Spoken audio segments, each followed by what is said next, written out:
The Trump administration is considering the idea of declaring a national housing emergency this fall. Now, that's something that has not been done since 2008, back in the recession. But Treasury Secretary Bissett actually kind of made this public in an interview yesterday with the Washington Examiner. And given the current state of the economy, what can we make of this kind of potential move, even the consideration of it? Just want to go deeper into all of this. And joining me now to discuss it, Dr. Jason Sorens. He's a senior research fellow at the American Institute for Economic Research. Dr. Sorens, welcome to Washington Watch. It's great to have you. Good evening, Congressman. Great to be here. Well, thank you so much. We appreciate you joining us. All right. First of all, I'm sure that there's a lot of people who are probably asking right now, what does a national emergency declaration do? So why don't we start there? Well, it's unclear exactly what the Trump administration is planning to do with this. We did hear from Secretary Bessent that it could involve carved out tariff exemptions on construction materials. He also mentioned standardizing zoning and building codes. Basically, the declaration of an emergency is meant to allow for more freedom of executive action on these issues without congressional authorization. But to make permanent changes here, some of the things that he'd want to do, for example, on zoning and building codes, which are largely a state matter, but there is some federal role here. To do anything permanent there, you'd need congressional authorization. All right, so with that then, I guess the next question would be, we're talking about a potential housing emergency. So does the U.S. have a housing crisis, in your opinion? I would say we definitely have a housing crunch. I don't like to use the word crisis about lots of things because politicians often use that term to kind of gin up support for government getting bigger. But I think in this case, the housing crunch has been caused by government. So government rules that limit your ability to build on your own land, even when you're not causing any harms to your neighbors. And so it's become a big issue for Americans, the rising cost of housing. And again, that's being caused by growing demand for housing at the same time that we have limited supply. So we definitely should think about government finding ways to roll back those regulations and unleash our construction industry to solve this problem for Americans. I guess the definition between a crunch and a crisis all depends on your situation.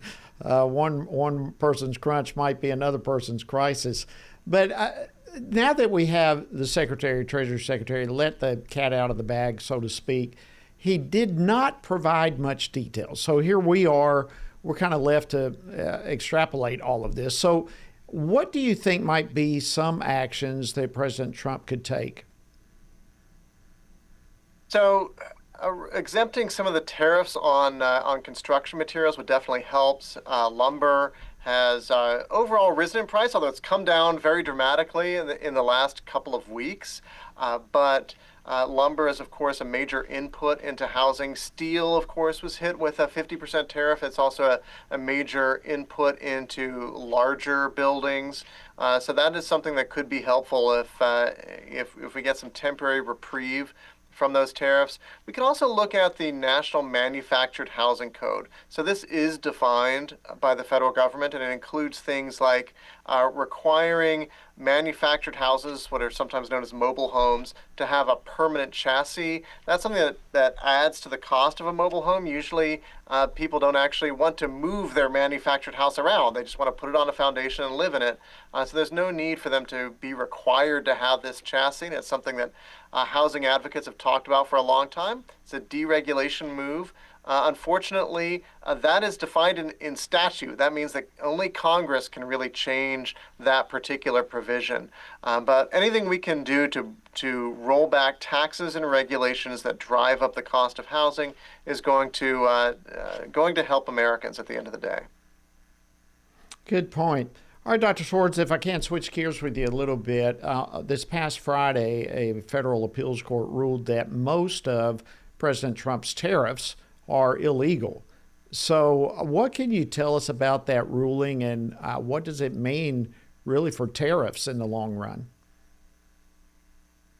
So the so-called reciprocal or Liberation Day tariffs were issued under the authorization of an act called the IEEPA, which doesn't actually mention tariffs, but it gives the president broad emergency authority. And what the plaintiffs in this case said was, well, the Constitution gives Congress the power to tax, including the power to tax imports. And so, really, you need an explicit declaration from Congress that the executive has this authority over tariffs for them to be able to do this. And the court ruled that no such explicit delegation of power has been made under the IEEPA.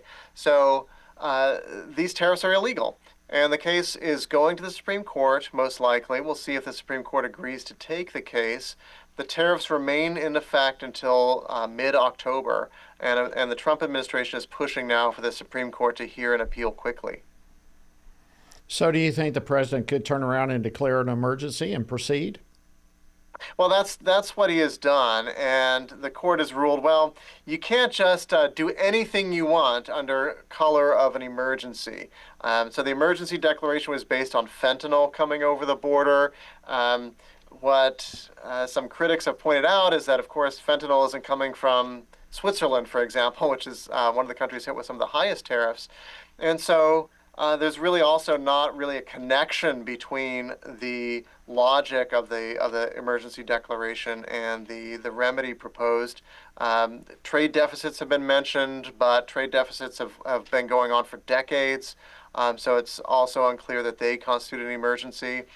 Really, if the court does strike these down, I expect the Trump administration to come back and reenact a lot of these tariffs using other authorities, because Congress has explicitly delegated to the president unilateral tariff-making authority under various other provisions, such as anti-dumping law. So that's what I expect to happen if the Trump administration loses this case.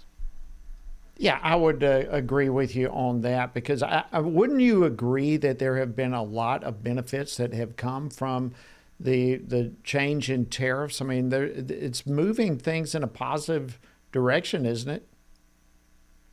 Well, I'm a free market economist, and so I believe in free trade, and that whenever the government taxes some products more than others, it's going to distort the economy.